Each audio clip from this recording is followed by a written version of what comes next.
έχω αφήσει κλειστό για σχεδόν μια μέρα μέσα στο αλάτι. Να δω πως είναι.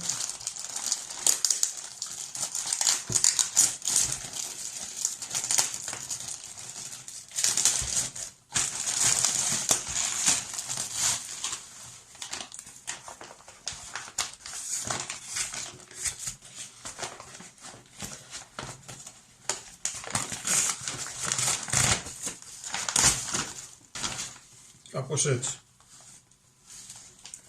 Είναι πολύ βρεγμένο από κάτω, από πάνω πιο καλά. Θα το σκουπίσω και θα δούμε.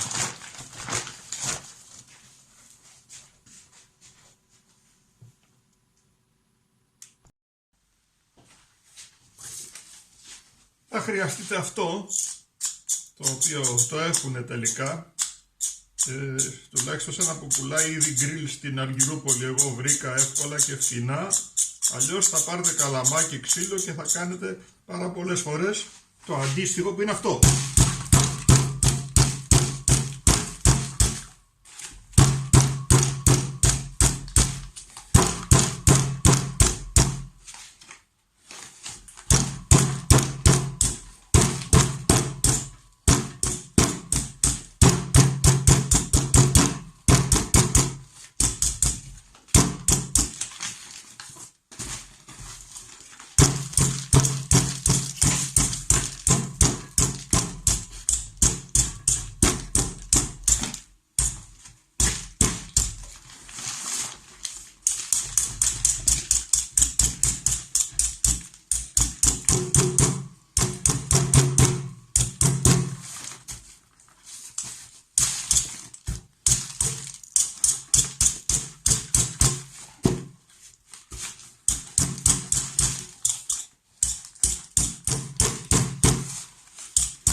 Αλάτι πάλι, ψηλό,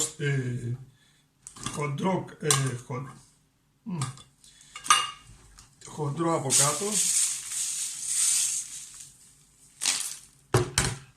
ψηλό γύρω γύρω, ξανά μασάζ.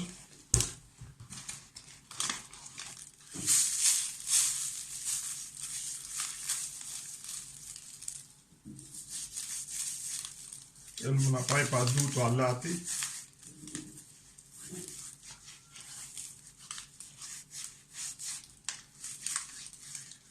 Θέλουμε να πάει στις σχισμές και στις νέες τρύπες.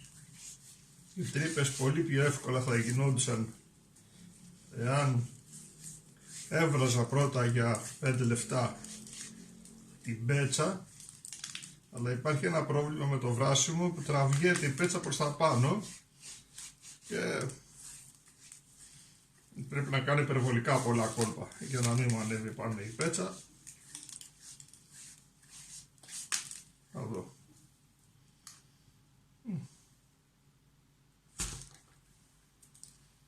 Κάπως έτσι.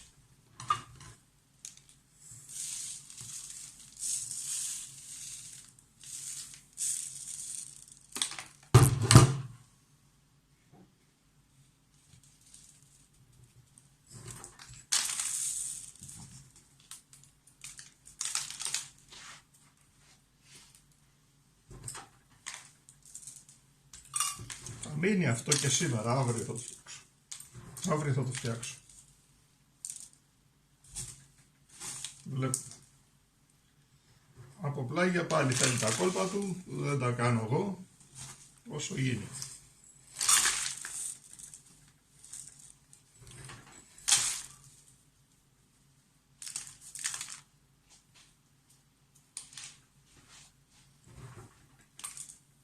Το κλείνω να παίρνει, κανονικά πρέπει να παίρνει αέρα, έτσι, δεν θα παίρνει αέρα.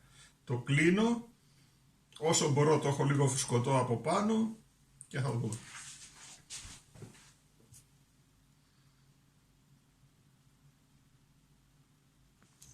Απλά να δείξω πώς το κάνουνε, κανονικά, αν δεν έχετε και το σύστημα το ειδικό, καλαμάκι και καρφώνετε ένα-ένα. Όπως είπα και πριν, μάλλον άμα έχετε και καλαμάκι, οπωσδήποτε θα έχετε βράσει το κότσι, για 5 λεπτά φτάνει, αλλά θα θυμάστε ότι πρέπει με κάποιο τρόπο να δέσετε, καρφώσετε κάπως την πέτσα, γιατί θα πάει προς τα έξω. Θέλει όσο γίνεται πιο πυκνά αυτά, θα δούμε.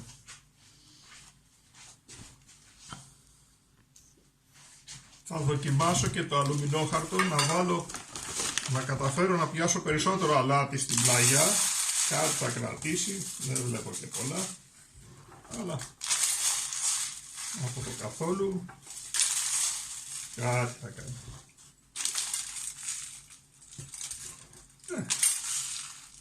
Το αλουμινόχαρτο δεν είμαι φίλος να το χρησιμοποιώ, αλλά εδώ οι θερμοκρασίες δεν είναι ψηλές. Στο φούρνο δεν κάνει καλό το αλουμινόχαρτο. Εντάξει.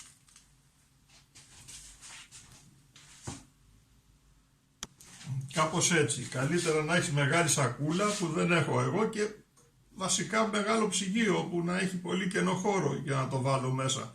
Να παίρνει αέρα μέσα σε μια σακούλα. Και ανοιχτό θα μυρίζει το ψυγείο. Οπότε ό,τι μπορούμε κάνουμε. Θα δούμε πώς θα πάει. Στο ψυγείο τώρα, το αφήσω, αύριο βλέπουμε. Να συνεχίσουμε, έχω περάσει, είναι η δεύτερη μέρα με ξηραφάκι, το οποίο το χρησιμοποίησα και για να κάνω τις γραμμές γύρω γύρω από το χοιρινό. Να δούμε τι κάναμε.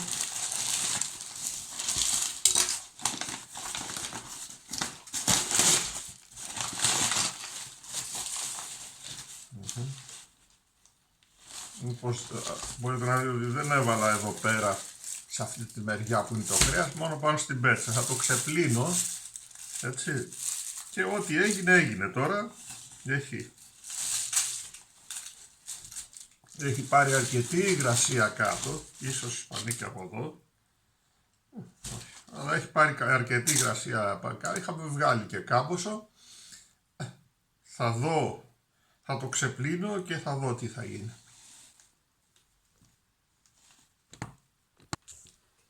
Τώρα θα βάλουμε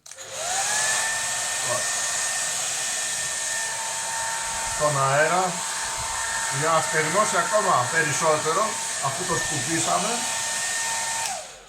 το σκουπίσαμε να μας στεγνώσει περισσότερο, να μας το στεγνώσει περισσότερο όσο μπορούμε και έχουμε υπομονή. Θα προσθέσουμε το σκόρδο μας.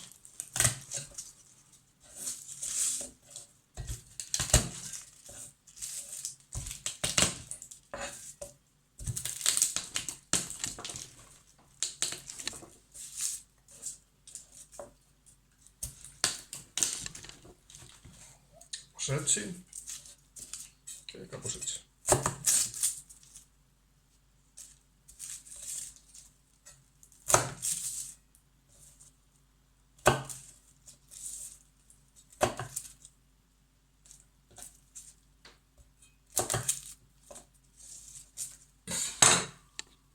Όπως βλέπετε το έσκησα από κάτω και το έβαλα λίγο σκόρδο και λίγο πιπέρι. Γενικά δεν βάζω πολύ, στηρίζομαι στην ίδια τη γεύση και δεν περιμένω από τα αρωματικά. Ναι. Λοιπόν, εδώ είναι το κότσι μας. Ήχους ακούτε διάφορους. Και το ανοίγουμε. Να το. Ορίστε. Να το κόψουμε πάλι να ακούσετε κανέναν ήχο. Το κόψω έτσι.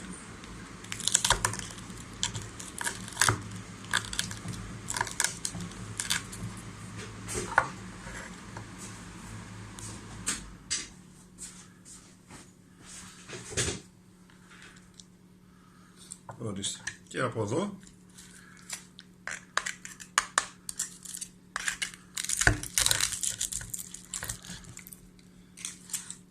Όπως ξέρετε, εγώ είμαι ποδός του κράτς. Άμα δεν κάνει κράτς,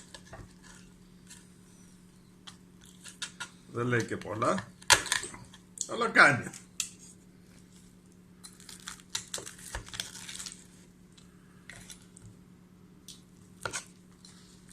Μέσα είναι αρκετά μαλακό, υποθέτω ότι το βλέπετε.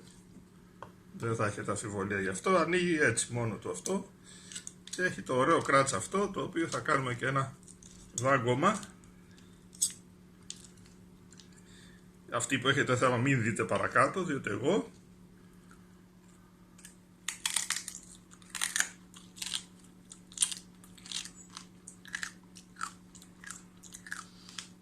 ορίστε. Αυτό ήταν το έργο και έπεται συνέχεια.